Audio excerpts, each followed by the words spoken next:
বৈষম্য বিরোধী ছাত্র আন্দোলন ও জাতীয় নাগরিক কমিটির নেতৃত্বে নতুন রাজনৈতিক দল গঠনের পরিকল্পনা চলছে। সবচেয়ে বেশি আলোচনায় নতুন দলের সদস্য সচিব কে হচ্ছেন এবং অন্তর্বর্তী সরকারের উপদেষ্টা নাহিদ ইসলাম কবে পদত্যাগ করছেন। এই মুহূর্তে নতুন দলের আত্মপ্রকাশ অনেকটা নির্ভর করছে এই দুটি সিদ্ধান্তের ওপর। নতুন দল এবং নাহিদ ইসলামের পদত্যাগ চলতি সপ্তাহের যে কোনো সময় হওয়ার কথা জানিয়েছেন নাগরিক কমিটির নেতারা, তবে চূড়ান্ত কোনো সিদ্ধান্ত জানা যায়নি।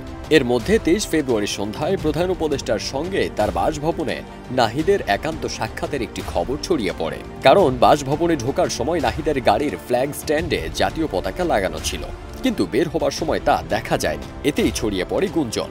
নাহিদের পদত্যাগের গুঞ্জন ছড়িয়ে পড়লে তিনি এখনও পদত্যাগ করেননি বলে গণমাধ্যমকে নিশ্চিত করেন।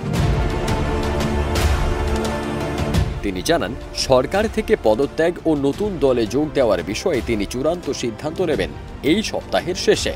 সদস্য সচিব পদে 3 জনের নাম আলোচিত হচ্ছে: নাসির উদ্দিন পাটোয়ারি, আখতার হোসেন ও আলী আহসান জোনায়েদ। নাগরিক কমিটির নেতারা জানান, এ বিষয়ে 24 ফেব্রুয়ারি সিদ্ধান্ত আসতে পারে।